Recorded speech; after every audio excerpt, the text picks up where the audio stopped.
everybody, and welcome to the Saudi Arabia EPrix. It is round 2 of this year's Formula E World Championship, and it's our first night race on the calendar.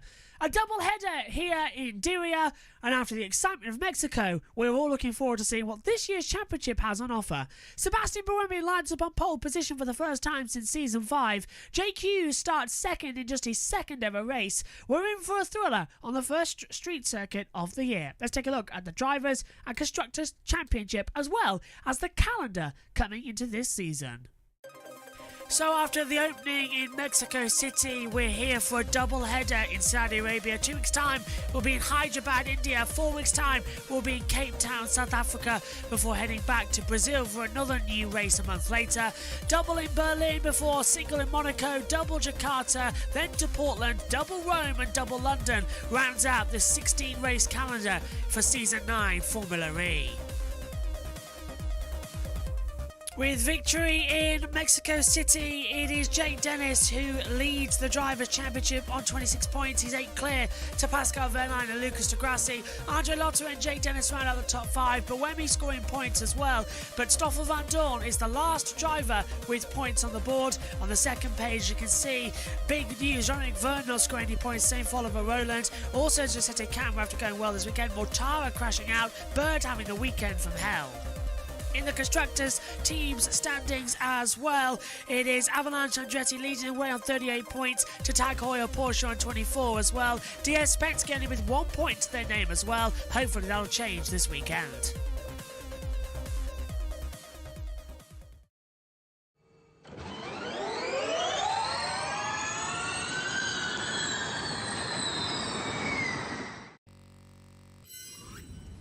We're just around about 27 minutes to go until the start procedure activates and round 2 of the ABB FIA Formula E World Championships gets underway. The light procedure is just going on the track behind. The Porsche safety car is all standing by as well.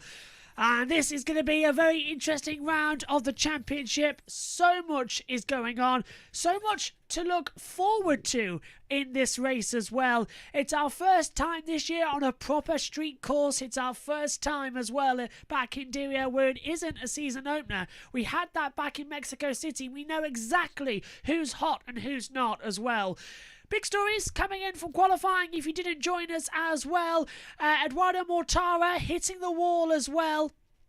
He breaking the rear suspension of the car. They have managed to fix it, I'm delighted to say as well. So one Maserati will start, but we did have a red flag. Max Gunther hit the wall hard in the first group of qualifying with 7 minutes to go.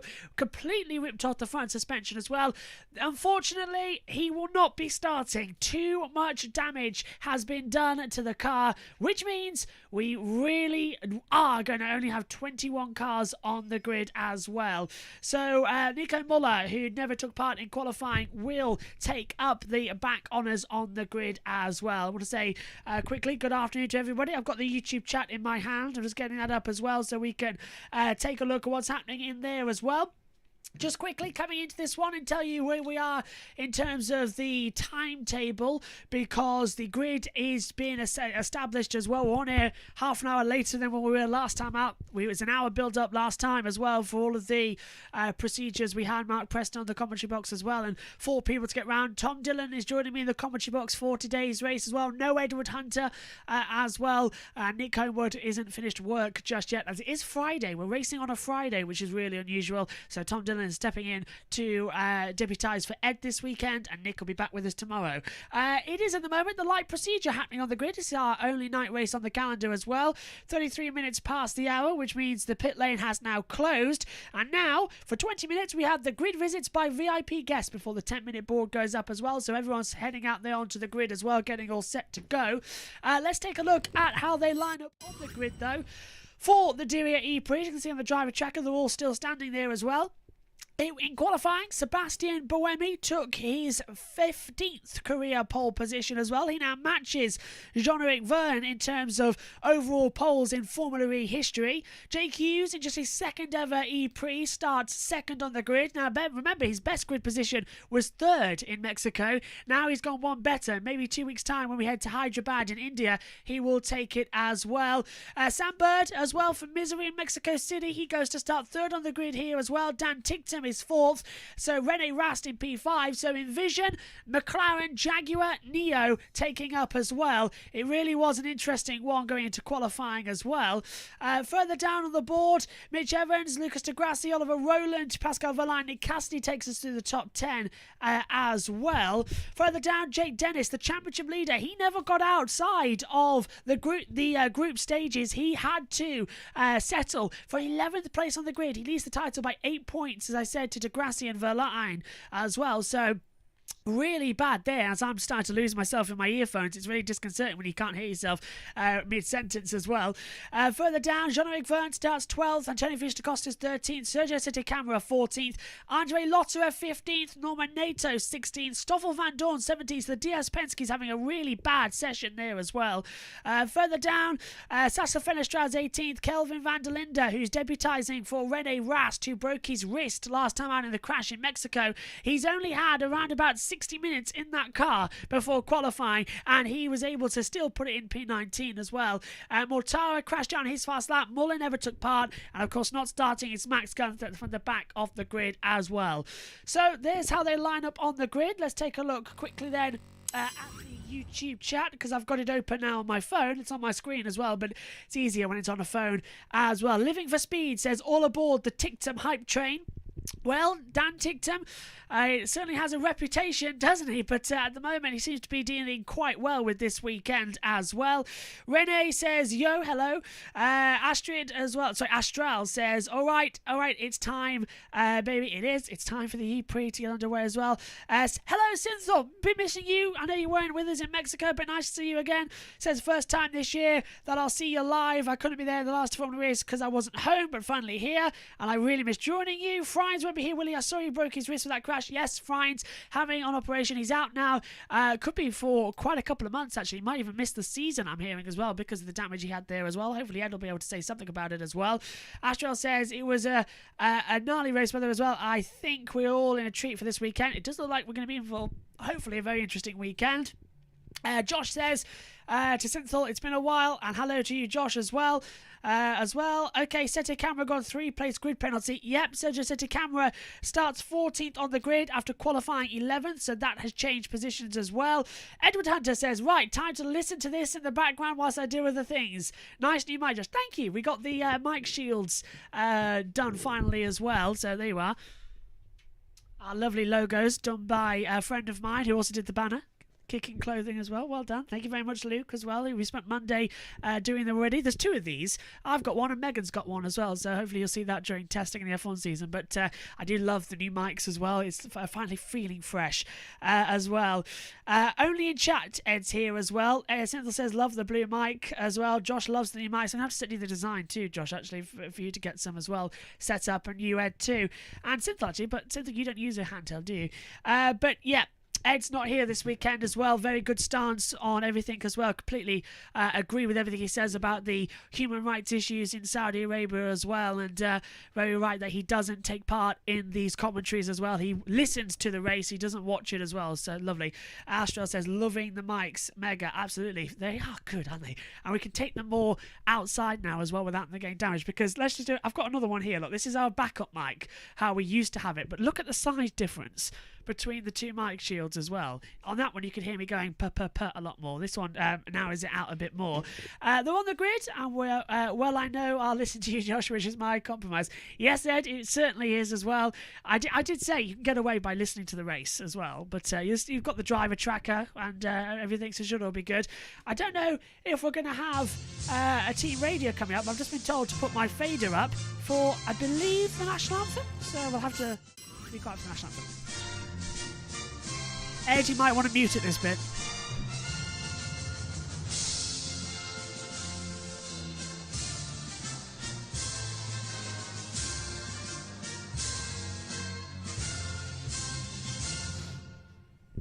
the national anthem there as well of Saudi Arabia. Sorry, Ed. I've got to play the national anthem. So it gets a bit worrying, doesn't it? As well. Okay, Oliver Askew, down to you. Who's the head of European beg your pardon. You're in charge of Hancock Tyres, the European division. Obviously, we've got a brand new tyre here at Formula E.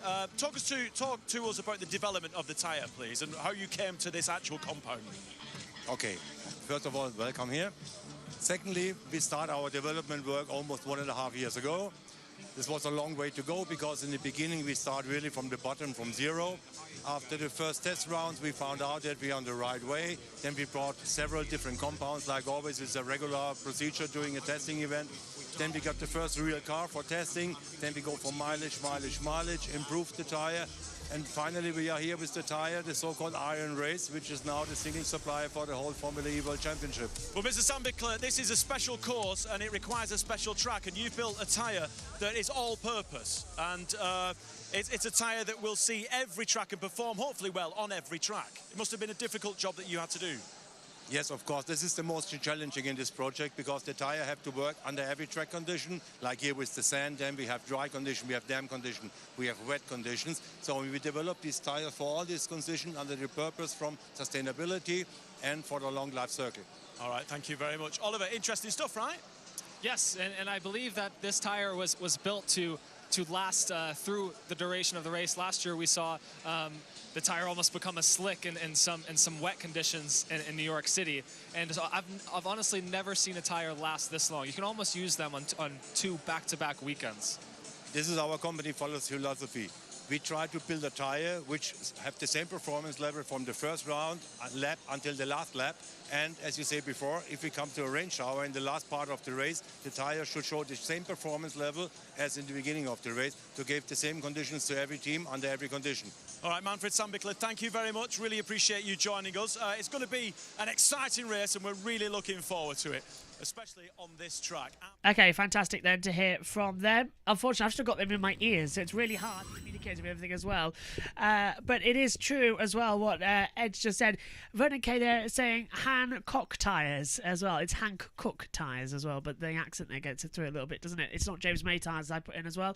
Synthel says, really busy weekend this. I'll be watching the Formula E, the Rock Sweden, and the 24 Hours of Daytona, which I don't usually watch, but Olav Molv will be commentating, so I was supposed to be commentating on the 24 Hours as well of Daytona, the Rolex 24, but USRN are busy with other things as well, and we just couldn't do it this year as well, so I'll be watching it this year, and hopefully next year we're broadcasting on it. But I do know for a fact that I'll be watching the Rock race, the Rock Sweden Race Champions, and then I'll be watching the Daytona 24 at the same time. But tomorrow, it's all Formula E business as well. We all have to look there as well coming through. Also, just expecting the grid as well. The fastest time we had, by the way, in qualifying was a 109.495 set by Sebastian Buemi. That was the fastest time across the weekend so far.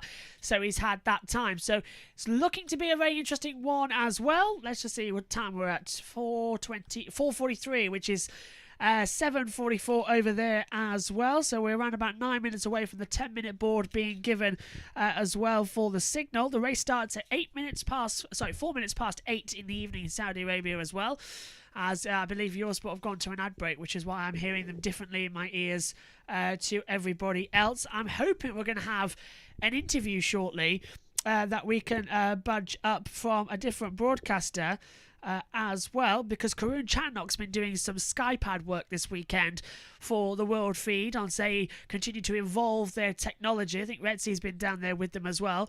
But we've got some grid interviews coming up shortly as well. But Tom Dillon's joining me in the commentary box shortly, which is going to be a lot of fun. Let me know in the chat, by the way, who are you expecting to see do well here in this race today? That's something we need to know about. Who do you expect to do well? Who's your pick a winner as well? I did think that Jake Dennis could do well. I also throw in Lucas de Grassi, but I think my pick of winners are going down because de Grassi starts 7th and Dennis starts 11th as well, which is interesting. Josh has said Hughes to win. Now, Hughes starts 2nd of the grid. That's a good pick a winner, actually. I should have gone with that. But Buemi, I think, is also on a tight ship run here as well. First pole position since Season 5. Buemi hasn't won a race since New York City. in 2019. So I think that was, what, season 5? Yeah, season 5, 2019. He hasn't won a race since as well. So that's the start of the Gen 2 era. So doing quick calculations, that's around about 52 races or so, which is insane thinking about it, that he hasn't won a race since then. But let's see if his luck could change today. He seems to be happier with the Envision Racing. He seems to be a lot more in tune with the car. He had an okay weekend as well back in Mexico, and I'm looking like he's enjoying what he's doing here. Okay, then we're going to head down to the grid now, and we'll head down over there and talk with. All right, thank you very much, Radzi. I'm here with Lucian Laviscan from Emily in Paris. Hey, how's it going? Yeah, you. It's good to see you. Oh, thank you very much. But you know what's funny? It's like you're from a town which is literally 20 minutes away from my hometown. Down the road, Burnley. Absolutely. We've got to quickly talk about the show and your success. No problem. Absolutely awesome. Thank what was you. the audition process like? Or did you do an audition? Or did they not need one because they know you're so good? I wish that was the case. No, my audition process is a cell tape that I sent in, and then an hour later I get a phone call saying Darren Starr and Lily Collins are going to get in a Zoom. I got on a Zoom call, and then I flew to Paris the next week, and that was it. Hang on, it took them an hour? It was, honestly, I was only supposed to do 2 episodes. No way. 2 episodes, and then that kind of just turned into, yeah, I'm 2 seasons in now, and So I would imagine that they'd only written a script for 2 episodes and then gone, hang on a minute, he's pretty good, this guy, and there's a bit of chemistry between you and Lily. Yeah, I had to give a few backhanders out, you know what I'm saying? Cast them off here and there. All right. But no, it worked out, and honestly, my feet still haven't touched the ground. Just so thankful. Brilliant. Well, for those that haven't seen it, those handful of people that haven't seen it, just quickly give us a synopsis of the show. A young girl from Chicago goes to Paris to live her dreams, and that comes with a lot of complications and a lot of twists and turns. And how good is it living in Paris, by the way? Paris is, honestly, it's become my second home now. Honestly, I can't put into words what that's it. It's done for me, and the people, the energy, the food, the lifestyle. It's yeah, it's a second. Is Bandouche still open? Yes. Is it? Yes. No way. It's not. Are you serious? I swear. No way. That's a classic. Oh, I spent many a night. No, I didn't spend many a night in there. Oh, what a nightclub. Listen, all the best with everything. Thank you so, really so nice much. To meet you. Your mum's here as well. Where's your mum? Where's mum? Come on in, mum. Quickly say hello. Quick. Oh. Wave to the world. There you go. It's been great. All right, I think my mum fancies him. All right. Dad's at home, mum. Dad's at home. Dad's at home. Right, Oh, no. All the best. Mike, grab the mic. Right, come on, Matt. Here we go. Right, let's get some quickly drivers. Go, where are we? Let's calm down and fire someone. Let's talk to Jake Hughes, shall we? In a duel with Sebastian Buemi. Didn't quite make pole. But Jake is the star of the season so far. Let's see if we can quickly interrupt. Hi, Jake, quick chat. What's going on the mobile? Just talk us through what your prep is pre-race. Secret stuff. Is it? Can't tell you any of that. All right, firstly, congratulations on the start to your season. You've made everyone kind of stand up and say, hang on a minute, he's a bit tasty, this guy. We've talked many, many times about what happened at the end of the Mexico race. You were kind of taken aback and surprised by what it takes to get a Formula E car, and in particular the Gen 3 car, around the racetrack. Yeah, I mean, obviously, I've been in the paddock for 2 or 3 years now, so I sort of hear on the radio how difficult it can be at moments of the race, but it's obviously different when you come into your own race car and you've got Lucas ahead of you and Andre behind for the whole race. It's a different challenge, and I think it was just a case of going through the motions of that for the first time. You know, it was an adventure for me, so after the end of the race, it felt like I'd done a lot. I think already today it should feel a bit more smooth. How is the car different to Mexico around this circuit, one that everyone seems to love? Strangely, it feels quite similar in terms of the imbalances that we're having in the car and what we're trying to find and what's limiting us anyway. I mean, in quali it was a lot about managing the rear axle in terms of arriving at the right time on track. And I think that would be the limitation again now, to be honest. All the best. Good luck. Let's go and find Sebastian Buemi before we move on to Nicky down the grid. I'm glad that I got Jake's name right, because let's be honest, I forgot Manfred Sam Bickler's name. Here he is, pole sitter. Sebastian, congratulations. The car is on pole position. This is a moment where obviously you're focused, but we've got to talk about that qualifying session, because you were really honest. You were openly honest, and we appreciate that. You said that you were second-guessing yourself after a couple of seasons. Yeah, of course. I mean, 2 seasons, at the back, all of a sudden again at the front, so it's always kind of emotional the first time. So I hope I'm going to be able to repeat it in the future, but at least, P6 and second in the group in Mexico, pole here. It shows that, if we put it together, we can do a good job. With a new team as well, and this is your 15th pole position, which just goes to prove with your emotion earlier on that you never get complacent. Yeah, no, you always want more. You know, I'm doing the best I can. I'm always trying to get better, do a better job. So today it's kind of nice, you know, because for the last 2 years I've been trying really hard, you know. All right, Seb, it's lovely to see you smiling. Let's go and find Sam Bird, a Brit in the Jag, who is third on the grid. Where is he? It's very easy to miss Sam Bird because he's only 4'3". Here he is, he's doing some selfies. Get in there, Sam Meyer. Hello. How are you, pal? I'm very well. How are you? Yeah, very good. Congratulations on a good qualifying session. Thank you, mate. Is it colder up there, or? Well, it's nice to see a smile on your face. I know it's been tough the last 12 months, but this is where we're used to seeing Sam Bird. Yeah, it's a circuit that I get on with well. I think Jaguar have given me a great car, so really enjoying it, Vernon. And I knew that the pace was there in Mexico. I just didn't have the reliability at that certain circuit to show it. But the guys have worked super hard. Like, we've improved so many areas, and it's testament that we've got 3 cars in the top 6. And you and Seb into your 100th race. Is that a celebration, or is that kind of, wow, have I been here that long?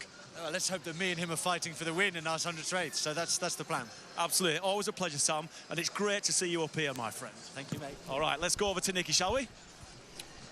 Well, I'm down here, 7th on the grid with Lucas Degrassi. Very serious technical question. Does this music help you get in the mood before the start of a race? I was not even paying attention. You were dancing earlier. You were dancing, actually, not me. Fair enough. So obviously, a podium finish in Mexico. Absolutely phenomenal race from you. Starting from P7, the performance from the car is looking really positive. Yeah, here's a completely different race from Mexico.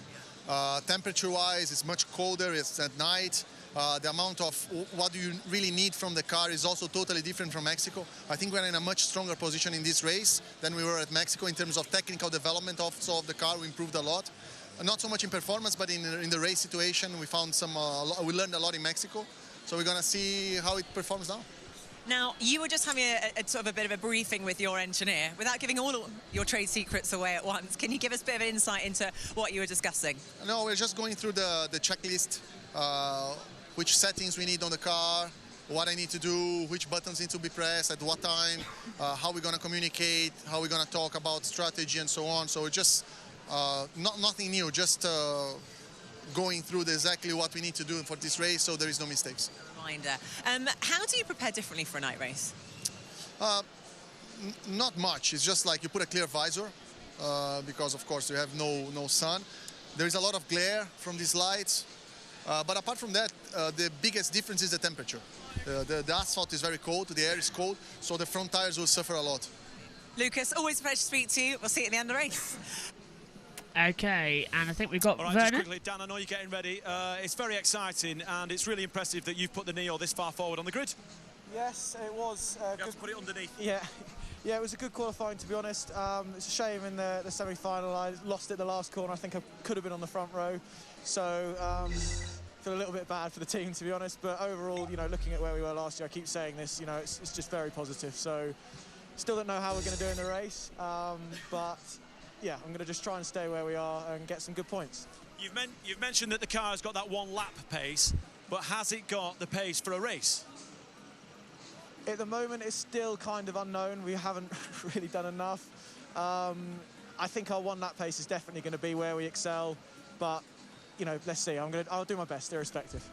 Okay, fantastic then. And I'm now joined in the commentary box as well as we're starting to prep as well by Tom Dillon. He'll be joining the commentary team for this weekend. Afternoon, Tom. Interesting qualifying earlier on as well. Now looks like we're going to have a very entertaining race. 39 laps ahead of us, and it's Buemi on pole.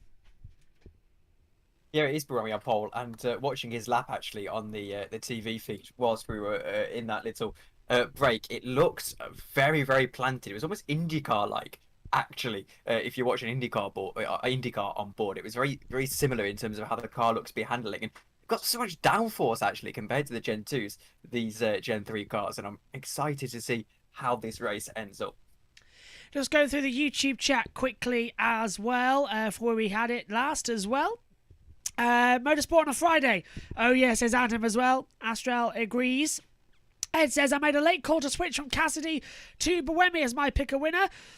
Good pick there, Ed, as well. Synthil says as well, I've lost my list here. So where did Synthal? What did he say? I hope Hughes will win, but I'll pick Tictum to win as well. Adam says Jake Hughes for the win. And Ed's also saying a lot of drivers in Saudi, when they're not paying so much for the race to be about the royal family. No chance. Yeah, the royal family are all around as well. I think there's an interview coming up with those shortly, I believe. So we'll skip that if you don't mind as they come through. Looking through live behind the scenes for Josh T. Josh Plays, our pit reporter. Josh says, tons of docs and data everywhere. Streaming left, your sporting right. Echo, good echo, synced up. Any time to go back to the check flags where it all runs from as well. Yeah, Josh is doing the Discord service as well, just making sure everything is synced up on the race control side as well. You can join the Discord in the link. It's also in the description, in the link tree as well, to all our socials as well.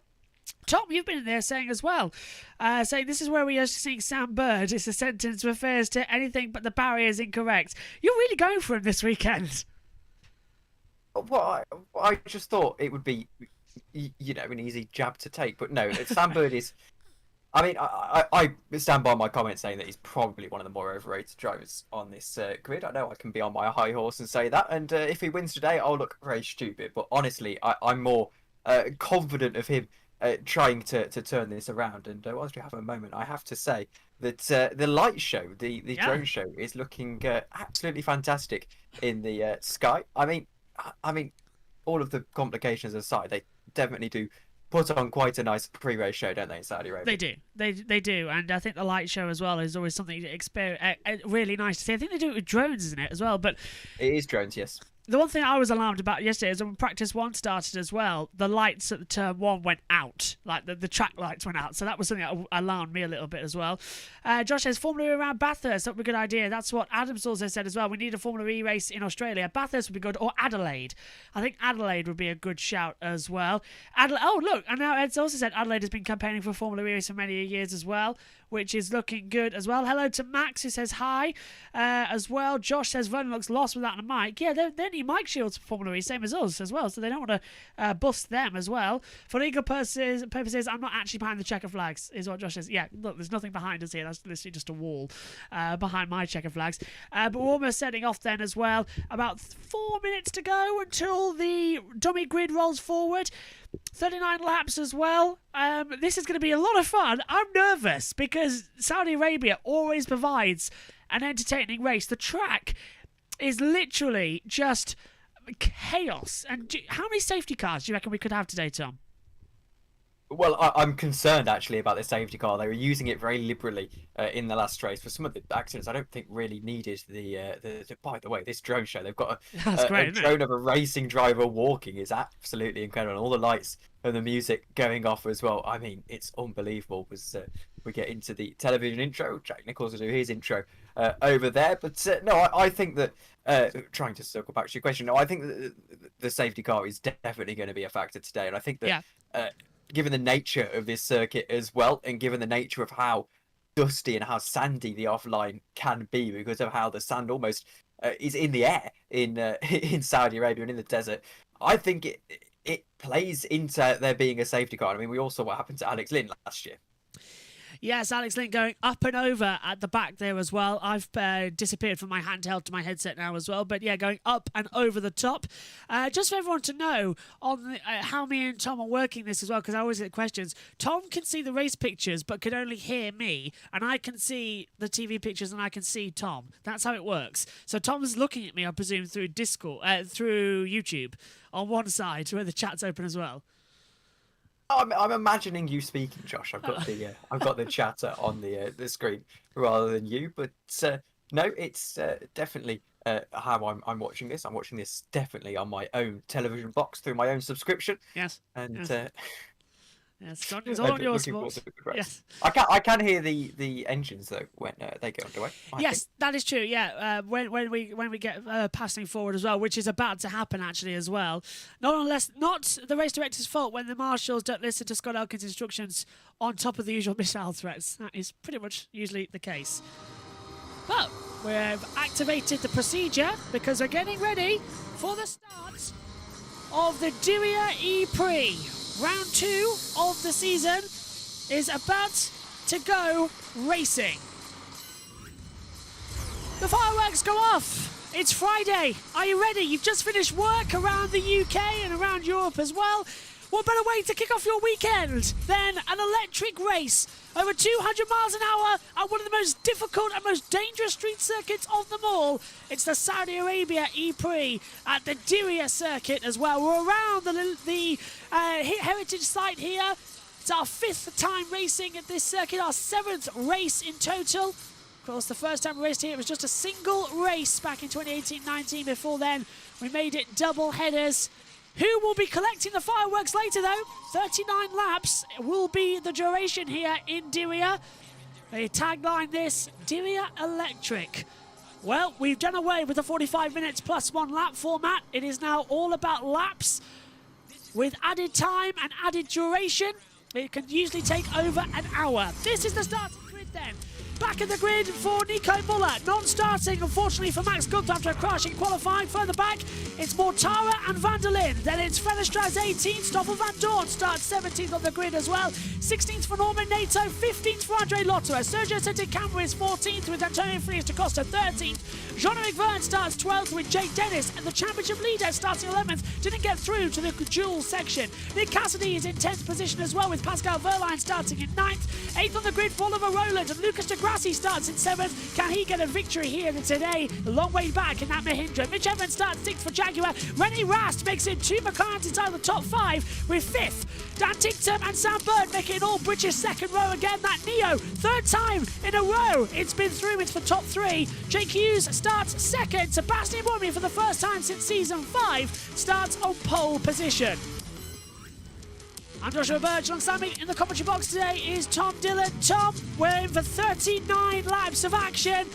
Unpredictable as ever, this new generation of Formula E is about to get its first date of street racing action. Mexico was a purpose-built track. This has got sand, it's got water, and it's already caught drivers out today. And I expect it to do so as well in Turn 19 Attack Mode Activation Zone this evening. For those interested, we start and we finish at different lines as well. Out of Turn 21 is the finish. Turn 1 of the race is down into Turn 18 and Turn 19. According to my track map, I think this is going to be a wonderful race. Green flag is being signalled a bit early, actually, from that marshal, because we can't actually go until now, a minute before, because the race starts at 8:04 and the cars whirl away down towards turn number 1. This is the start line for the dummy grid. This is where the race will finish. The start, as Tom said, is at the exit of 17 on the long straightaway. Attack mode is at turn 19. You can see that marked on the driver tracker you're seeing on your screens now. So they can activate it in a very much folly of ways. This is the race details then. We've got time to give you them while they go on their parade lap here. 39 laps is the race duration as well. 40 kilowatts of usable energy is allocated to the cars. And if we have a safety car, no added laps will be given if the race behind the safety car lasts 3 minutes and 19 seconds. If we are 3 minutes 20 to 6 minutes 39, 1 added lap will be given. If it is 6 minutes 40 to 9:59, 2 added laps. And if it's anywhere between 10 minutes and 13 minutes and 19, 3 added laps will be given as well. 80% of the race distance of this race as well is 31 laps in case we have to red flag and can't restart.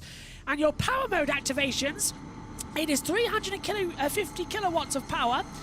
It is 240 seconds, that's 4 minutes in total. 2 activations are allowed, a maximum of 5 armings as well.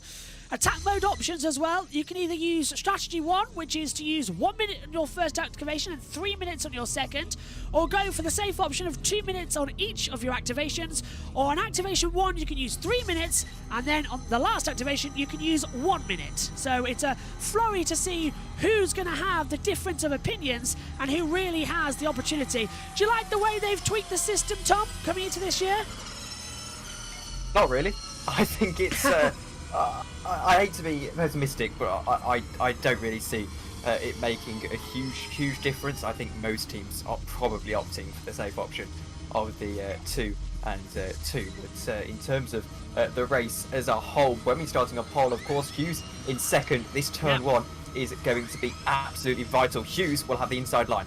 3 drivers making their centenary. Jean-Eric Verne as well, along with Sam Bird and Sebastian Buemi. Sebastian Buemi starts his 100th EPrix on pole position. Hasn't won a race since New York City Season 5 2019. Hasn't had a pole position since Season 5. The cars lining up on the main grid as well.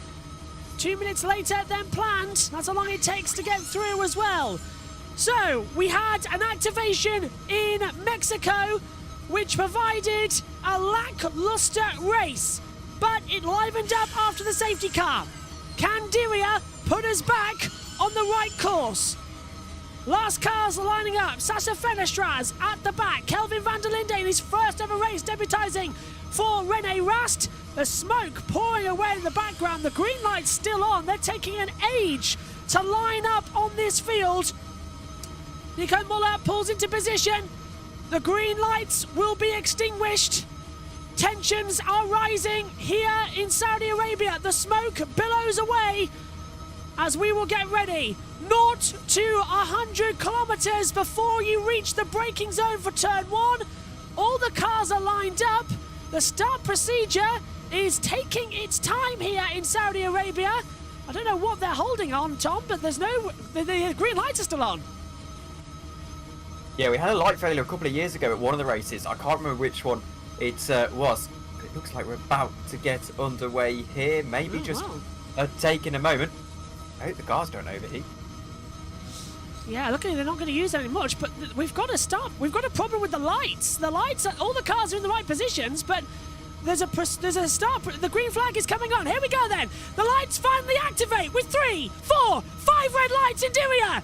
It's lights out and race on under the lights, and it's a good start further back from Mitch Evans as well. But Sebastian Buemi leads into turn 1. Dan Ticktum looks on the inside, and there's contact, and that's Rene Rast getting forced out. That was by Mitch Evans as well, getting it pushed back. Sam Bird in a little bit of a collision. There's one of the cars lost a front wing and into the wall already, and it's Antonio Felix da Costa. Second race running, da Costa gets pushed down, and the safety car is already on standby according to my timing monitor. Can't see anything on at the moment, but it's an already da Costa in the wall, rolling down to 13th position as well. And there's the confirmation. Safety car deployed before we even get to turn 1 on the track. And Antonio Felix da Costa is out of the EPrix. Frustrating. Really, really frustrating. You've got 22 of these series boasts. Apparently, the greatest driver lineup, one of the greatest driver lineups in racing, so they claim, and they can't get through turn 1 without at least 5 of them making contact. It was again Sam Bird involved, I believe, Rene Rast and Mitch Evans as well. Da Costa radio.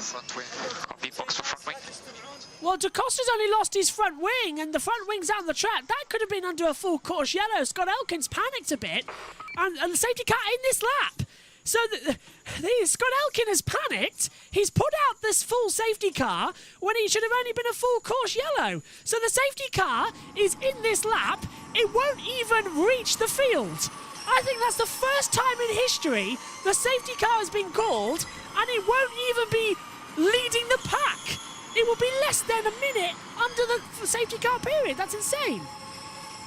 Yeah, it really is silly. This is where you need to not be so hesitant, not be so hasty with it. Oh, there's the safety car. He's crashed and he's able to get back going. You need to give the drivers time. He's not in any dangerous situation really because the field has gone through. So you need to give it that moment before you call the safety car. It's really, really silly.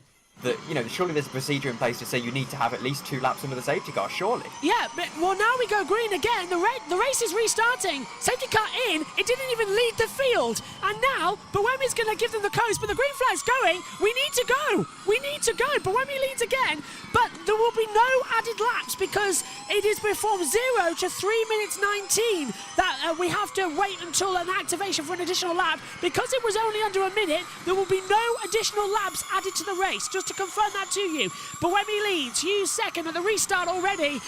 Bird third, Ticktum fourth, Rast in fifth. So the top 5 actually staying the same to what it was at the start. But Evans and Cassidy have actually dropped further back. On board with Dan Ticktum in the Neo as he goes through the bobsleigh section now. All looking okay, but he's dancing with the curves. And we've already seen one small touch, Tom, towards the wall. And it's big drama. Roland's in the pit lane. Roland's been lapped. frustration for Oliver Rowland. We saw him get up into a little bit of trouble down into turn 1, now into the pit lane, going to have to get that wing changed. I would imagine either that or they'll just retire the car at this stage. That you'd think that with the nature of the, you know, how new the Gen 3 cars are, I suspect they'll just want to get him back out to get as much data in racing conditions as they can. But I want to keep an eye on Sam Bird, because he's only 0.8 of a second off of the lead. Jake Hughes holds second position at the moment. Sam Bird could definitely be in with a chance of winning this race. Absolutely as well. Fastest third sector times are lighting up the timing screens at the moment. Sam Bird, though, with a 1:15.871. He has got the fastest lap, and he's hunting down the back of Jake Hughes as well as we enter turn number 1. Dan Tictum's just behind him as well. Remy Rast is sort of beginning a little separation of the field. They're all managing to stay together, but Buemi only has 0.3 of a second over Jake Hughes as well. He's still holding together. He's still finding the way through as well. And if you look through the field, we've got Da Costa now rejoined the race. Rowland has rejoined the race. They haven't overtaken each other. As we take a look at the start again, here you go, Tom. As they went down into turn 1, it was a good start actually from Sebastian Buemi. Was able to pull out the car length before the turn 1. Then down into turn 1, it was a little bit of a jump on Jake Hughes, and another McLaren got involved, tagged someone round. I think it was Rowland, and then they just Constantino'd up, and it forced Da Costa into the wall. But a bit of a silly thing to happen into turn 1. I think someone had to yield, and no one did yield, and that is always going to cause an incident there. Wow! DS! It's one of the DS cars. Is that Vern? Has he made up those positions? Yeah, it's Jean-Eric Vern who's made his way through before the safety car. And Bird's up to second. Bird has passed Hughes. Again, not seen by the TV director while we were looking at the replays. But Sam Bird is up into second place. He's passed Jake Hughes in the Neo McLaren, and he's done the fastest lap of the race. Sam Bird is on it. He's won here twice in Diriyah before as well. It's his type of circuit, and he is hunting down Sebastian Buemi as well. Sam Bird, who, as I said as well, has completed 99 races. Both he and Buemi are in their 100th EPrix start, and they're both 1-2 on the grid. This is unbelievable at the moment. Fantastic stuff. Yeah, let's not be too hasty just yet. Sam Bird is absolutely pushing like hell, and I wouldn't be surprised if there was some kind of energy overconsumption here that he has to make up for at the end of the race. Down into turn 1, got down the inside on Jake Hughes. I say down into turn 1, actually it was down into turn 18. I forgot that the start-finish line is different, or the start line is different to the finish line, but it was down the grid anyway into turn 18, able to get that move. Jaguar was saying as well about how much they had the pace in pre-season testing, but just weren't able to show it as well. Mexico gave them a lot of headaches as well, but here in Diriyah, the car has literally become alive, and Sam Bird re-energized as well. It was a transmission rod that failed last time out as well, and it was not very good news. Remember Mark Preston saying in the commentary as well about how it's just something that you don't expect to fail. They should have done a lot of testing on that as well, as they come back through as well. Let's look to the chat. For God's sake, Hughes has done it again, says the little owl. I love Jake, but his race pace is honestly dreadful as well.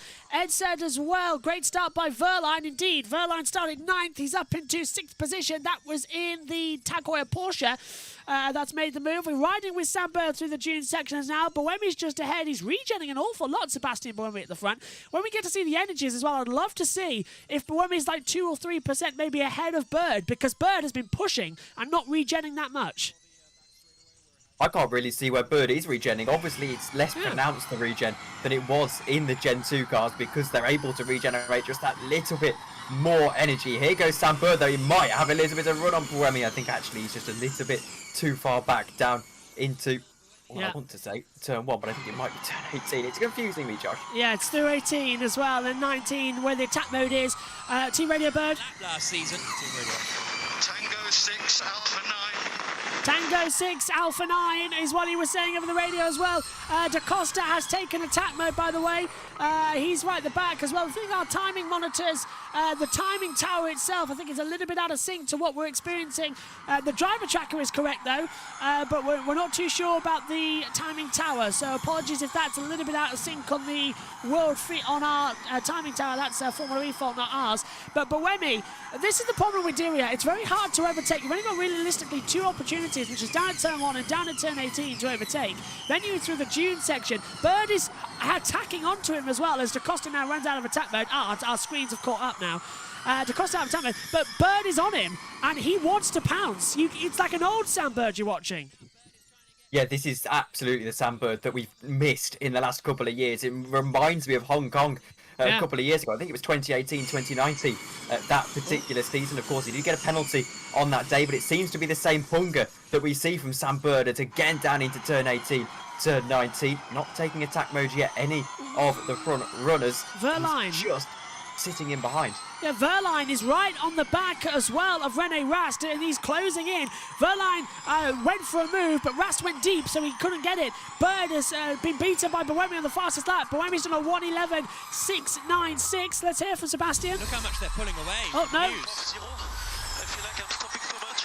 Puffs 0, and I think this is Gunth. Is this who? Which one we're looking at here? That's the Jaguar with Rast getting forced up, and there's Da Costa into the wall earlier on. I think Roland, isn't it? Could Boemi say there, I'm stopping too much? That would suggest actually that he's regenning too much as well, which could be a problem when he comes to push later on into the race. If he is regenning too much, as you see, here's Sam, well, you don't see, but here's Sam Bird trying to attack the best he can. I think Boemi's got a slight problem here. I think he's regenning too much energy. Yeah, he's not pushing a lot, is he? Because Bird's right over the back of him. Boemi used ahead of the radio, as you said, Tom, as well. And Bird has got so much pace across the start line. Can he drag up alongside? He's going to go for it on the inside. Bird takes the lead. Inderia down at turn 18. A lovely move. He definitely consumed more energy, though, than Boemi, who lifted into the corner. Bird did not lift, and he sent one down the inside. He had that move done before they even had to turn into the corner. It was clearly Sam Bird pushing like hell at the moment. Fastest lap of the race once again. He's set a flurry of fastest laps. That being said, it's then taken off of him by Nick Cassidy down in 8th position. But Sam Bird right now, as long as he can keep his energy intact, which to be honest with you, I'm not confident he can do at the moment, he seems to be good to win this race. Yeah, Ed says, I feel like I'm stopping too much, was what Boemi said as well, so you were bang on there as well. So he is, he's harvesting too much as well. Let me just regen this for you, Tom, so it's nice and fresh for you on the commentary. It's getting close again at the front. Let's take a look. Yeah, Ed says Da Costa could get lapped here. You're bang on with that. Incident at turn 18 at the start is under investigation by the stewards. So that entire accident is under investigation. Mortara is on attack mode. I think he's just taken a 1 minute as well, as Rast was having a little bit of a sliding moment there. Verline's all over the back of him. Now coming down the back straight away. Add into that as well, Pascal Verline. And look at that. Verline trying to go on the inside line. And it didn't work out there as well. It's getting really entertaining right now. Evans is right behind them too. And now looking back, that's one of the Mahindras, not to confuse them with the DS Penske's with a similar golden front as well. That would be, I'm trying to have a look who it would be. It would be Degrassi and Lotta are getting involved as well. Mortara's past Fenestraz, and here's Sam Bird. His replay, Tom.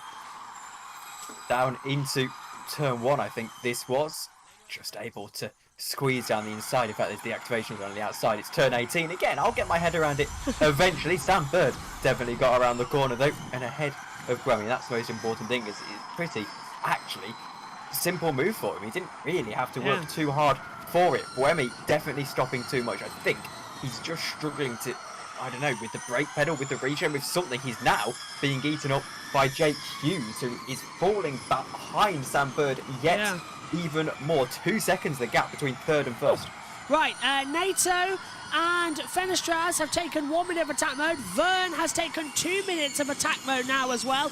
Boemi is doing 207 kilometers an hour. Hughes is doing 216 kilometers an hour. So that's an extra, 6? Oh, rock up from Rast! Rast locks up, Verline goes through, Evans goes through, and does get it back ahead as well. Evans actually has to fall in behind. He's trying to go around the outside. Rast gets back into 6th position, but he did let Verline through as Dennis, Vern, Lotterer, Eddie Cameron Van Dorn now taking Dennis, Lotterer, Eddie Cameron Van Dorn taking 2 minutes of attack mode. Yeah, so they'll be taking another 2 minutes, won't they? A little bit later on into the race. I want to keep an eye on Dan Tickton, the number 33 car. He sits in 4th at the moment with Boemi's problems. Perhaps there's a chance for Dan Tickton to get a little bit of a look in later on into this race. It depends whether that situation develops with Boemi. He is right now taking a little bit of time out of Sam Bird. That was Dennis getting past Degrassi as well earlier on. Degrassi's now repassed Dennis, as Ed pointed out earlier on. in the race as well. That's because Dennis has taken the attack mode again. Vern's now out of it when he's got Lotterer right behind him. We're on board with Jake Dennis now as well as he chases after Degrassi with more attack. He's got another minute left of it as well. Vern's out of it and he's in a sandwich right now. And look at the extra power Dennis has. He pulls to the inside of the Mahindra of Degrassi down into turn 18 and makes the move stick. And that is, I think, Tictum just about making the attack mode. It was. Taking it also is the Mahindra of Degrassi, and they both take 2 minutes, but Tictum looked like he almost missed the activation. That was a very late call for that. He's a lucky boy, because that can't have been more than a couple of meters. He was so late on the turn-in for that attack mode. He's probably lost a great deal of time as well. He drops down into 7th position. He's got a minute and 22 seconds left to use. Looking at something that happened to Pascal Verline. This run, Rene Rast went deep into turn 18. Verline put on a lovely switchback sort of move. I don't think you'd exactly call it a traditional switchback, but he was able to squeeze his way through on Rene Rast. He goes into 4th position. By my reckoning, that would make it, if he is able to make up one more position, 2 consecutive podiums. It is correct. Yes, because he finished 2nd last time out in Mexico City. Right, lap 11 of 39. No added laps as this stands. Here's the attack modes remaining. 2 minutes for Tictum, Dennis, Vern, Degrassi, Lotterer. In fact, it's easy to say who's got 3 minutes left. And that's Nate. Oh, straight on. That's one of the Jaguars locking up and going straight down as well. Can't tell which one. I think it's Evans. It was. Evans gone way too deep. And that Jaguar, which was the test subject for the emergency brake system, nearly had to imply it as well. And now he's under pressure further back as well. Who has he dropped to? Evans has dropped down towards Vernis. That's 9th position. Incident at turn 18 under investigation. I can only assume that would be what happened with Rene Rast. Here's something that happened to one of the Nissans up into the wall, trying to take attack mode, I think. Yeah, it's Sasa Fenestras who has broken his front wing and come into the pit lane trying to take attack mode. Did he take it? Yes, he did. So he spent half of the time in the pit lane onto that attack mode as well. So that's wasted. I think he took 2 minutes. No, he might have taken 3 minutes actually, looking at the time. Oh, he's been hit, I think, Josh. Oh, so that will be the incident at turn 18. He was hit. I can't quite see. I can't see who it is. That was. It was one on the nose cam. It was red. I can tell you that. So, well, I can only assume. I think it's Lotto. Yeah, but could be Degrassi, perhaps. I'm thinking Degrassi too. Degrassi or Lotterer. Yeah. I'll have to take another look at that one again and have a look. Oh, the debris in the middle of the track now, so Skolelkin might throw the safety car for that because he's forgotten the full course yellow exists to pick up debris like that as well. So Tictum took attack mode by being pushed, says Josh. Yeah, so we might get that back unless he's just accepted it. We'll need to take another look at that replay shortly as well. So lap 13 of 39 here as well. And Bird leads by 1.8 seconds to Bohemian with the fastest first sector time. Fastest lap at the moment is the Neo 333s of Sergio Setecama. Here's Bird's radio. Here's Sam Bird's radio. Tango Army Armix is what I heard there. 5 second time penalty for Evans for incident at turn 18. That's car number 9. It is Mitch Evans. That is at turn 18, well, turn 1 of the race, wasn't it, earlier on? So that's the 5 second time penalty for him. That will, by my reckoning, promote Vern. Degrassi further up into the points. Degrassi will go into the points. Maybe Lotterer as well. I do have to say on the note, I noticed this in Mexico and it's annoying me here as well. Jaguar in particular using the codes. Yeah. Once you I imagine. Flat out attack, and that means take the attack mode. Verline does it too, and Rast does it too. Cuts off in front of Tictum. Bird's taken 3 minutes, so has Verline. Rast has taken 2, and looking at that monitor, Bird got out ahead of Bohemi. So, perfect strategy at the moment for Jaguar and Sam Bird. And this could be brilliant. Jaguar, of course, won with Bird back in Season 7. There's a car nearly in the wall. Didn't see who it was. He was running very, very wide. I think it might have been Bohemi. And that's going to have flashbacks. Green, yellow flag. At turn 18, we've gone green again. So who's down at turn 18? Nothing. It's a marshal out on the track picking up that piece of debris. If I was Sam Bird now, I'm going to wait to take my next attack mode. I'm going to use this one, pull that gap to Bohemi, then force him to have to take his and probably have to take 3 minutes. Then I'm going to wait right up until the end of this race just to make sure that Bohemi can't use any push mode towards the end. That's probably what I'm going to be doing. Here is Mitch Evans. This is the incident at turn 18. He's got a 5 second time penalty for it. In fact, Is this when he came I back? can't really see why. Well, yeah, why has he done Unless that? it's his rejoin. He's gone straight on down at turn 18, come back onto the track. And I don't see Debris. how they called that an unsafe rejoin of the debris, but how can you get penalised for putting debris onto the track? It's an accident. I wonder if he's used the emergency brake instead. As the, you know, he locked up, panicked, pulled the emergency brake, and that's why he's got a penalty. I'm not sure what. I can't work out why he's got a penalty for that. It's not a dangerous rejoin, and it was a lock-up. So And it wasn't exactly a corner cut either, as No. Ed suggests, because he didn't cut the corner. He lost time. yeah, he lost 2 positions for that fact. And look, even they're confused. Well, that's really You're bizarre. always confused. I saw that one of the McLarens there was checking the rules. So, Jaguar were having a bizarre day. Burch leading, and then Evans is getting penalties for nothing. Might be for earlier incident with Tictum, Ed says as well. That's possible. That's what I thought. Yeah, that's what I assumed. But Yeah. then it showed us the replay of that incident down at turn 1. So I'm presuming that the TV direction have a note on what the incident Yeah. was, unless they've got it wrong. I have no clue what's going on at the moment, but Verline's on the back of Hughes, and Hughes' radio's open. Here comes the attack again for third. Verline still attack. And Dennis on Tictum. Use energy to defend in 18. Hughes being told to use energy to defend from Verline as well. He's on 30 seconds of attack mode left as well, but it might not matter. Down into turn 21. Verline had a little look, but can't make the move. Turn 1's an opportunity. He's too far ahead. And I think Dennis passed Tictum and did so.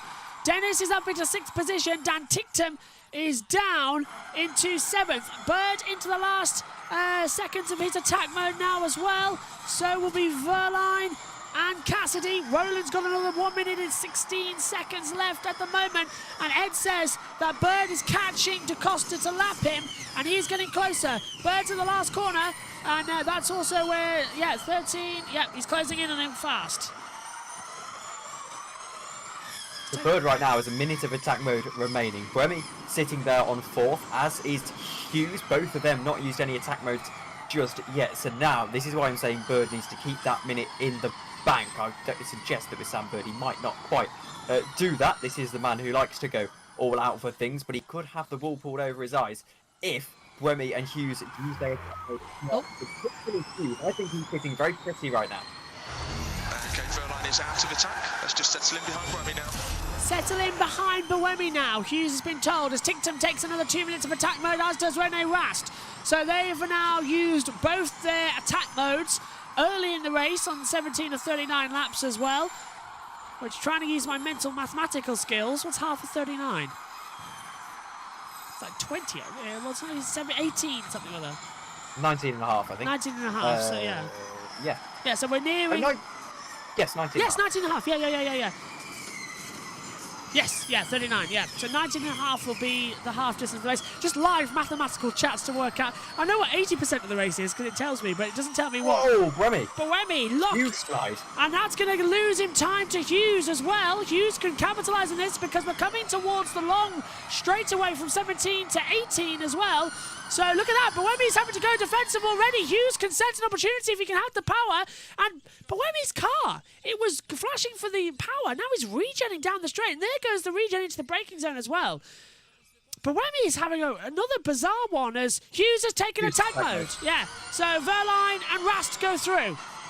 And now they'd be smart to tell Rast to get out of the way of Hughes because they're not in the same race right now. This is where McLaren have to be smart. This is where Rene Rast has to be smart. Let your teammate through and make sure he can attack Verline and Buemi because right now they're going for the undercut essentially. Yeah. Can you just use that little bit of extra pace to get the track position on Buemi, and then you can use your second attack mode. By the way, Hughes taking 2 minutes. You can use your second attack mode to properly attack Sam Bird. Kelvin van der Linde has also just taken it. This is Evans. I think this is the reason for the penalty. It is, I believe, at the start of the race. So Evans is further back. He's the car in the middle of your screen as he comes towards. Rene Rast is on the outside, locks up, and there's the contact with Rast at turn 1, I think, and then it caused all the carnage. So, correction, that is why Evans has the 5-second time penalty for forcing Rast off the track, coming back on in a dangerous manner, which then puts cars inside the wall. The two Mahindras making contact together, and there with Degrassi and Roland, and then all of a sudden DaCosta just comes up on the back, nowhere else to go. And they're not doing it, Tom. Rast is still 4th, Hughes is 5th, 45 seconds difference, and McLaren haven't swapped them. Yes, I can't particularly read the energy, Josh. Is it right in saying it's 54% for Burch, 54 for Buemi, and around 53 for Hughes? So maybe the issues that Buemi have got aren't as dramatic as we perhaps expected, and particularly for Bird as well. Perhaps he hasn't overconsumed as much as we expected as well. Seems to be that way as they come through. Just having a quick look as well, because Ed has said that this is currently Tictum's best ever result. Tictum's in P8. Radio Bird. Another super drive. Energy's on TV. You've got the same as Buemi. Fairline in third is looking good. He's 1% up on us. Yeah, so Bird's managed to regen enough energy as Buemi. But Buemi, obviously, slower, because here comes Pascal Verlaine, now moved up into third position, visibly close, and Buemi has to go to the centre of the track to try and defend as well. Verlaine thought about a move into 18, didn't go for it, and now the gap that was 1.8 seconds is now changing again. Vern and Lotterer take attack mode, as well as Cassidy taking... Well, Cassidy's actually... What's Cassidy taken? 2 minutes? I'm not too sure there. Cassidy may have taken just 1 minute on the board. Yes, Cassidy only took the single minutes, I believe. He's just taken it, hasn't he? He's got... apparently 3 times he's activated attack mode. I'm not sure how that is possible, Josh. That is weird. Well, you can arm it 5 times and activate it twice. Really bizarre then. He's probably missed it once, and he probably armed it, but missed an attack sensor. Because the live timing says activated 3 times, used 3 times. You're right, I can see that, yeah. Really bizarre. Oh, and Buemi again having a massive slide coming out of the dune section. He's lost now over a second to Sam Bird, and Verlaine is getting agitated now. Buemi has yet to take any... Oh, now that's interesting, this, Tom. Buemi hasn't yet taken any attack mode, and he's on the same battery percentage of Bird. Buemi's got a problem with saving energy for sure. There's no way, without using the attack mode, he can be at the same percentage as Bird. He's lost energy. Now, am I being overly speculative to say, can Buemi take attack mode at this stage? Oh, let's listen. Championship leader is now at the back of this pack. Increase ENO, let's try and build a gap. Increase ENO, one more step. Increase MIA as well, increase MA to increase the gap as well, so... Buemi is struggling, for sure. He's sure, you're right, Tom, with what you were saying. He has to have taken the attack mode, and we saw the TV graphic. They're both on 53%. The only way that can be the correct if Buemi has used both his attack modes. Well, let's have a look. Bird's got 1 left, as you said, but they've both used the same. So I'm under the assumption here that Buemi is losing energy. I think he's got a battery problem. I'm 90% sure on that. Because it's the only way why he's so far down. But if he's regenerating too much energy, surely it would be a case of he's able to... I don't know. This is bizarre from Buemi. I mean, it could be a case of course, we're being completely speculative and totally nonsense in the fact that, well, actually, he's absolutely fine. I'm not too sure. I've never seen it before. I've never seen it before, and he is going to have to use a lot of it in the last... the last 18 laps or so of this race. Behind him is Pascal Verlaine, who really is pressuring him now. He's out of attack mode. 21 laps into the race. We're on to lap 22 at the moment. And Buemi is doing a good job, albeit, to hold off Pascal Verlaine. Yeah, Ed says maybe he's holding for the end of the race. It could be. That's 2 attack modes back to back. I just can't work out why the energy is so different. It should be at least a few more percentage up. You use 2% under the attack mode extra on a lap than you do when you don't take it. So realistically, he should have been on 54, 55%. Now it's being lost. Dennis has taken his last attack mode as well of 2 minutes. He's in P6. He's going to try and close up to the back of this battle. But Dennis started this race, correct me if I'm wrong, down in 12th. No, he started 11th because of Sete Camera's 3-place grid penalty for qualifying contact. And now... he's up into 6th place, and the championship leader's getting involved. And look at this! Look at this from Verlaine! He is so close to the back of Buemi now as well. And now Buemi's using more. Now he's not. Buemi's got great straight line speed, but he's about 6 kilometres slower than anybody else. Dennis on the attack mode, trying to go around the outside of Hughes into turn 18. Not working out, but Dennis has got to push hard. Running in second in the early stages. 2% more than both McLarens. 2% more for Dennis than both of the McLarens. He's got to clear them now. He's got 37 seconds left of attack mode. He has to push hard. Lap 23 of 39. And this is into the bobsleigh. They've wasted it. They can't get through. This is the problem with doing it. It becomes a single file Monaco. No, but the bobsleigh section is cool. Josh, oh yeah, it's cool, but it's annoying for racing. I also love how you've fallen into the age-old Formula E trap of round 1, round 2 even, and we're calling people championship leaders. So it's technically true, but... True.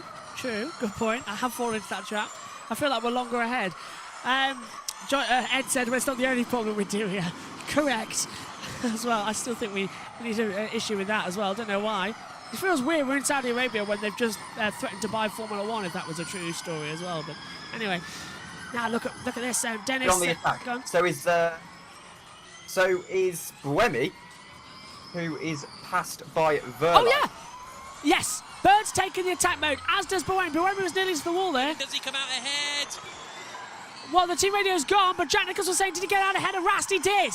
So Buemi's taken 2 minutes now of attack mode, and Verlaine is right on the back of Bird after that attack mode. But this should be easy. But Bird's taking it to try and defend.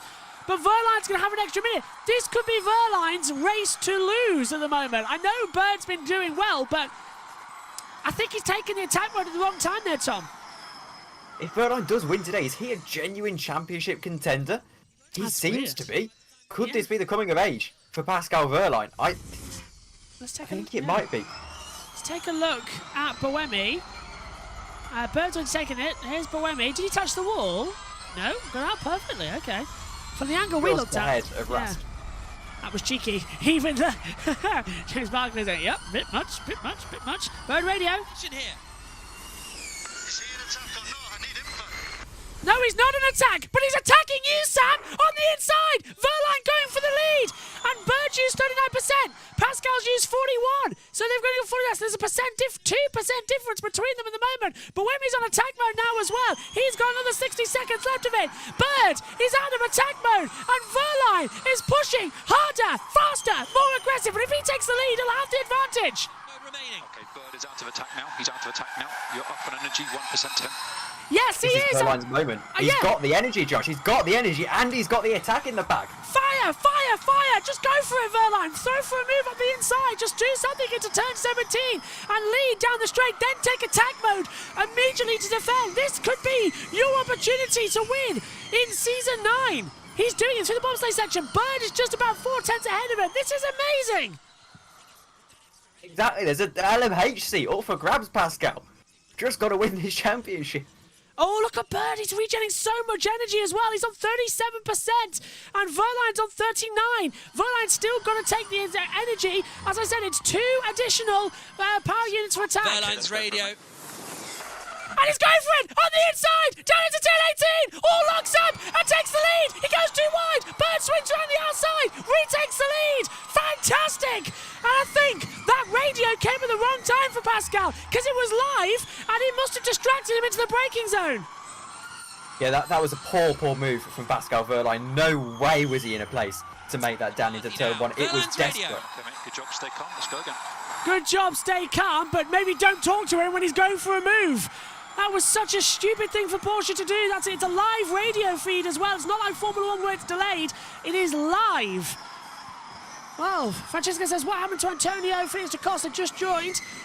He got forced out into the wall at the start after a myriad of incidents as well, but he's still circulating. Here you go, Tom. Yeah, down into turn 18 it was. Verlaine went for the move. He was quite far back, lifted off way later than Sam Bird, but just a little bit too hasty on the brakes, a little bit too aggressive, was locked up. He almost lost the car, to be honest with you. And Sam Bird able to just get back through as he went deep. Pascal Verlaine, it's such an immature move to be making for a driver who we've just tipped as a championship contender. He's got to be more sensible. It's almost Dennis. a move down the inside. Is that Dennis on rest? No, not quite. Oh, he got close, and that's allowed Cassidy right behind him as well. Ed had to Yes, yeah. Ed Hunter just said as well, the Porsche is a really fast and efficient car. Verline has taken advantage of it, so has Dennis. They're both, Andretti and Porsche using the same Porsche powertrain in their cars, so that's what's giving them the advantage at the moment in the early stages of this season. That is Jake Dennis, winner in Mexico, running in P6 at the moment, right behind Hughes and Rast. Bird leads by 4.5 tenths of a second to Verline, Buemi, Rast, Hughes, the top 5 at the moment, and Rast with the fast lap. Here's Bird. Here's Bird's radio. Try and save energy through the snake. Try and save energy through the snake was what Bird's just been told over the radio, in case you can't hear it, because I barely can make it through wearing headphones as they fly through the bobsleigh section, which is weird we call it a bobsleigh section considering we're in the middle of a desert, so I don't know why. What has happened to Dan Tickton down into 12th position at the moment? Just typical. Fallen away from him again. And look at this, that is the Jaguar of Bird with Verline just behind him. Verline going for it again. That's Da Costa just ahead, I think, as well. That's Roland just ahead. Hughes has taken, I think, a tap moment because he's been passed by Dennis and Cassidy. So has Hughes taken it? Yes, he has. He's taken another 2 minutes. So has Mitch Evans on the board as well.